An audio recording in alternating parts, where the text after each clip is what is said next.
I'm here with Daryl Flack, who is CIO and co-founder of Blockfish. He is currently working on some really interesting projects around social engineering, which he's going to tell us a little bit more about. Thank you for meeting with me. No problem. So can you tell us a little bit about Blockfish and what you're doing at the moment?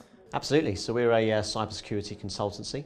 We specialise in the human aspects of social engineering, which means that we focus on everything from ethical phishing through to assessing people's vulnerabilities in there, and then helping them through awareness learning to understand how to mitigate those susceptibilities.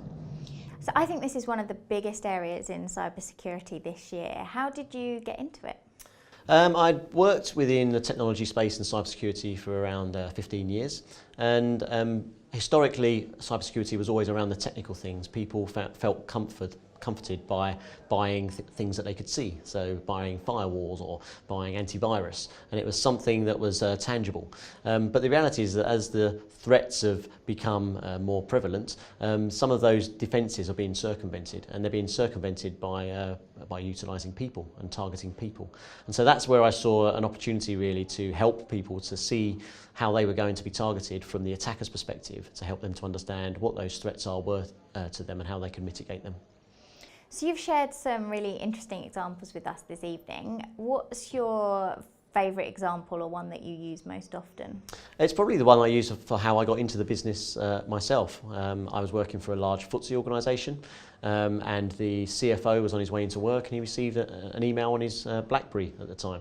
And he had a look, and it was from the CEO saying, are you in the office? And he responded quickly and just said, yes, I am. And he got another email very quickly afterwards from the CEO just saying, I need to make some big transfers later of funds, be ready to make those transfers. And so the CFO went to the office, set up all of the accounts, got everything ready, and the only reason he didn't make the transfers was because he bumped into the CEO in the office. And so it was a sort of a ray of light for me really to see how easy it was for people to be tricked into making sort of vast transfers of cash out of a business, and the only reason it didn't happen on this occasion was just through luck that they bumped into each other. So I saw an opportunity where there was an ability to help people, to help them identify how they could be tricked and to help them to understand how to sort of, if not prevent it, at least be able to alert people as soon as they found out that something wasn't quite right. And what I loved about that example was something else that you said, that actually these are intelligent people, they're very senior in an organisation. You're not stupid if you fall for one of these attacks. Absolutely not. We all have these innate vulnerabilities, but they're not vulnerabilities really, they're just human emotions. This is what we've evolved with over years, to trust people. And trust is very important in all aspects of life and for social interaction. The problem is that trust is also what the criminals use against us. And so it doesn't matter how intelligent you are, how clever you are, it doesn't matter how cyber aware you are, there's always that possibility that somebody will use something to circumvent your natural responses, whether it's because it's time-based and it's you're in a hurry, whether it's because it's really important to you and you want to do it quickly. The logical side of our brain sometimes gets suppressed by the emotional side, and it's those emotions overriding that logical brain is what the tricksters play on. And are you seeing any new technology being used in this way? Absolutely. So artificial intelligence is being used. So if we go back 10 years or so, and you had what we called Nigerian 416 scams, which is where there were sort of African princes offering lots of money. Not many people fell for them, but the ones that did made it very worthwhile. If you fast forward 10 or 15 years, now we're getting artificial intelligence creating these phishing emails, and they're not even needing human interaction. They're being able to craft an email based on what they know people will be susceptible to, and they've been able to target people based on that. So artificial intelligence for both the attackers, equally artificial intelligence for the defenders, looking at how they're structured, spotting patterns, spotting those influencing factors that make people click or submit data. So it's an arms race, and it always has been. It's the attackers will come up with new ways to circumvent defences, and defences will have to come up with new ways to defend themselves against the attackers. Yeah, I think that was really interesting about how you shared those areas in your presentation that we all respond to. Great, thank you. So what do you see as we go into next year? What do you think is going to come through as a big trend? I think Account takeovers are very strong at the moment. People trying to get access to credentials, so trying to use different social engineering techniques to gain a foothold in an organisation. And then once they're in that organisation, there's the mean time for organisations to identify a breach is incredibly high at the moment. It's something like 180 days.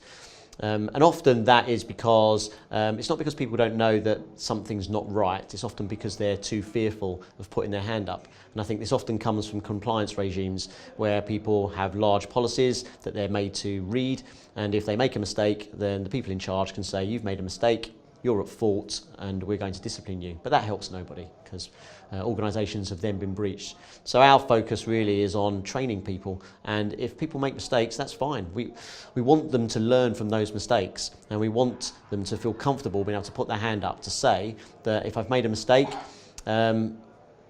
come and help me, and to fix those things so that the organisations aren't breached for so long, because the account takeovers is what's going to, I'd say, be the next sort of 12 to 18 months at least, where people gain a foothold in an organisation, they move laterally throughout that organisation, gaining more and more information, or to either utilise it for extortion and for fraud, or to utilise it for intellectual property theft, things like that. And one of the other things that I know you do is around gaining physical access to a building. So are there any things that are happening that aren't based on technology, based on old school threats that people try and use? Of course, I think it's like anything. People have always, from a young age, tried to get into venues for cheaper than they paying full price, or trying to get in because they were slightly younger than an age to get in. And some people were more successful than others. That's effectively social engineering. No different to criminals trying to gain access to pick information off people's desks, or trying to go and steal certain types of, whether it's information or whether it's actual property. There's lots of successful burglar alarm systems and anti-intrusion alarms. But the problem with those is because they're often therefore out of hours. It's for the people in hours, and having to have large teams to view CCTV footage. I think the old school methods still work incredibly well, because we're still human beings. We still have to integrate socially, and we still have to have that element of trust. So whether it's trying to gain access through a building's front door, whether it's trying to pretend to be a builder with high visibility vests, trying to come in, whether it's someone in authority, trying to be someone as a policeman or whoever it may be, whether it's physical access in those areas, or whether it's just phoning up call centres trying to gain information from employees around personal information or financial information. All of these are incredibly lucrative. And so if you make 10 phone calls and only one person falls for it, it's worth your while. If you send an email to 1 million people and 10 people fall for it, it's not cost you any more to send it to those 1 million people. The value of making the attacks is there. So I can only see these types of attacks and this type of theft increasing as time goes on. And for anyone who's watching and thinks that that sounds like a really interesting job that they want to know more about or want to get into, can you share with them how you got into doing this particular role? For me, I was in the military originally. I left the military and retrained into something completely different, into IT. And over a period of time, I learned more about technology, I learned about security, and it just sort of grew organically, really. And I found that just showing an interest in things is half of the journey, because there's a dearth or a lack of talent in cybersecurity at the moment, particularly from the female side. And we're working incredibly hard with different organisations to get more women in. I know GCHQ, National Cybersecurity Centre, have got lots of apprenticeships and academies. We ourselves, we partner with Birkbeck University, so we're taking on an intern at the moment to bring her in. And I'm a big advocate in that cybersecurity can be anything you want it to be. There's sales roles, there's marketing roles, there's analytical roles, there's mathematic cryptography roles. Whatever you want to do, you can do it within cybersecurity, and it's at the forefront of everything. There's not a day goes by where you switch on the news and there's not been a major breach somewhere or a major attack. So why not be at the forefront of that, learning those skills and those techniques, and utilise them in your personal life to protect you and your family in those aspects as well. You touched on something there which is a real passion of mine around women in security, and I think you're right, because actually if half the people in your workforce are women, having women to help keep them secure is really important. Absolutely. I think it comes back to psychology again. Often the male brain works very differently to the female brain, and you need both sides to be able to logically and emotionally look at all of these aspects. And so often we use women in our social engineering techniques because they are much more adept at gaining entry and access into buildings because of their ability to interact. We had Bladlina Benson, our Professor Bladlina Benson today, talking around all the statistics around where the future is going. And the value that we're missing by not having women in security is huge. And I'm hopeful that that's starting to change and the tide is starting to turn now. But it needs to start at a young age. I think we're seeing the dropout rates in STEM subjects huge. I think from the age of 14 to 17, the statistics drop massively. So there's a reason why young girls are leaving those subjects where they're crucially needed. So I think we need to stem it at that point to keep them interested to go on into full-time employment in cybersecurity.